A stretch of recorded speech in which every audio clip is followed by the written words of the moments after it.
Bom, agora que a gente já teve um entendimento básico aqui, como é que funciona um diagrama unifilar, né, de um CEP, revisou esse conceito de diagrama unifilar e das impedâncias envolvidas para a gente trabalhar o cálculo de curto-circuito, vamos descer aqui, ó, vamos pegar e focar aqui exatamente numa indústria, num sistema elétrico industrial.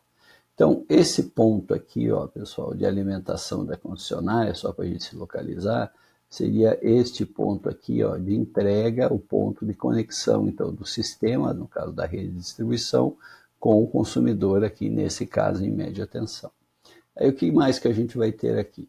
O ponto de entrega, o posto de medição, o posto de proteção, o posto de transformação, né, que seria a subestação, todos aqueles elementos que a gente viu como sendo os elementos que compõem, então, uma entrada de energia em média tensão. Há o quadro geral da fábrica, que a gente viu lá em cima, o que é aqui, ó, QGF, o QDF, isso é uma questão de nomenclatura, um centro de controle de motores e os motores. Pois bem, esse é o diagrama unifilar básico. Aqui a gente pode ter um outro ramal de alimentação, por exemplo, um transformador auxiliar aqui que vai fazer a parte de iluminação e tomadas, um QDL, por exemplo. Pois bem, então todos esses elementos aqui, agora a gente está dentro do sistema e vai transformá-los em impedâncias. E que impedâncias são estas? Através do diagrama de impedâncias aqui, ó. Então vamos lá, o que é esse ZUS aqui? Seria a impedância da concessionária, mais a impedância da entrada. Como assim da concessionária mais da entrada? Da concessionária seria toda essa impedância aqui para trás, até a geração. Mas é até a geração? Sim, porque quem é a fonte de curto-circuito é a unidade geradora. Nós temos toda uma impedância equivalente até aqui, ó. Mas como assim impedância equivalente? Vamos lembrar lá do conceito de quem que é esse cara aqui, ó. A fonte em série com uma impedância, no caso aqui uma impedância equivalente, é o nosso equivalente de Thevenin.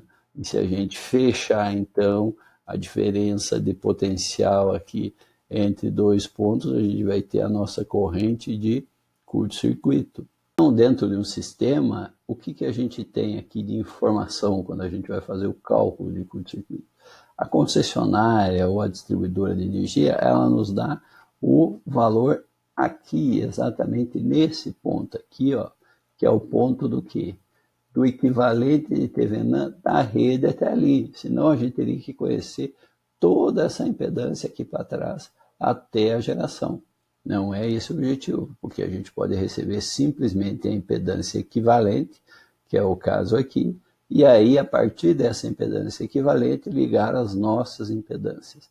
Então, aqui nesse US, que seria da unidade de suprimento, aqui a gente tem o Z da concessionária, equivalente, mais o Z da entrada. Por que aqui está indicando zero, o próximo de zero? Porque a impedância desses cabos, do ramal de ligação, desse trecho aqui, da medição, até chegar ao transformador, esses valores de impedância aqui são muito baixos.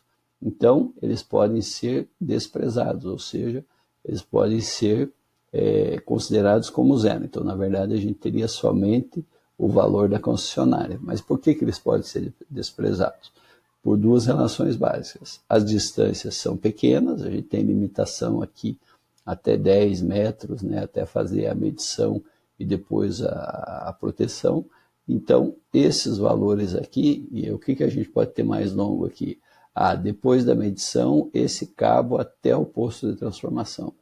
Mas mesmo assim, por exemplo, pegando a concessionária aqui, a Copel, se a gente tiver trechos até 100 metros, ela diz que a gente pode desconsiderar, então, esse valor dessa Z de entrada aqui, ó. Então, esse Z de entrada para nós poderia ser desprezado e a gente teria só o Z da concessionária, o Z do sistema como valor equivalente.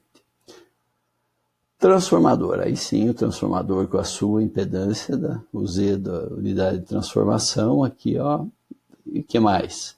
Nós temos depois os cabos que ligam, o Z do cabo 1 que liga o transformador até o quadro geral, aqui, né? Que nós temos essa impedância, depois a impedância do barramento, ZUB, aqui, aí nós estamos aqui, ó, no ponto E entre ZUB e ZUC. O que seria isso aqui, pessoal? Seriam os cabos que ligam o quadro geral de força até onde? Até um centro de controle de motores, por exemplo. Nós teremos aqui. E, finalmente, do centro de controle de motores até os cabos que ligam ao motor aqui. Percebam, ó, a representação. O motor não está aqui com uma fonte de curto-circuito. Por que ele não está como fonte de curto-circuito? Porque está sendo desprezada a sua contribuição. Então, a sua contribuição aqui, dentro daquilo que a gente falou no vídeo passado, em relação à fonte é pequena, então ele não é representado como uma fonte. Pois bem, então essa é a modelagem do nosso diagrama de impedâncias. E agora, quais seriam os passos seguintes? Como é que a gente calcularia esse valor de corrente de curto-circuito? Por exemplo, aqui, ó, no ponto E, o ponto que está depois do barramento e antes do cabo 2. Está aqui, ó, aqui dentro do painel, aqui, por exemplo. Se a gente tiver aqui, quer saber o valor da corrente de curto-circuito nesse painel. Então, a gente precisaria fazer o quê? A nossa fonte está aqui, a gente teria essas impedâncias aqui em série, somaria essas impedâncias, e aí, através da tensão da fonte, calcularia o valor da corrente de curto-circuito. Esse seria o passo básico para a gente fazer. E assim para qualquer outro ponto. Eu quero saber qual é o valor do corrente de curto-circuito na entrada. Então, na entrada, eu só tenho a Z da concessionária, tensão da fonte, corrente de curto-circuito. Ok? Bom, em termos de metodologia, aí a gente pode usar o sistema por unidade, PU, que a gente já comentou lá no começo do vídeo anterior, é essa parte de metodologia propriamente de cálculos de todos esses pontos de curto-circuito, a gente vai deixar e vai ser o foco, né, do trabalho desses estudos é lá na disciplina de CEP, de proteção. Então aqui o nosso objetivo é obter os valores nos pontos chaves. Quem são os pontos chaves para nós?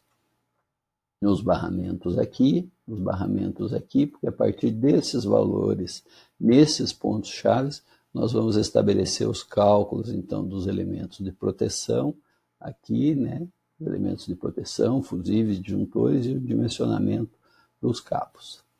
Ok?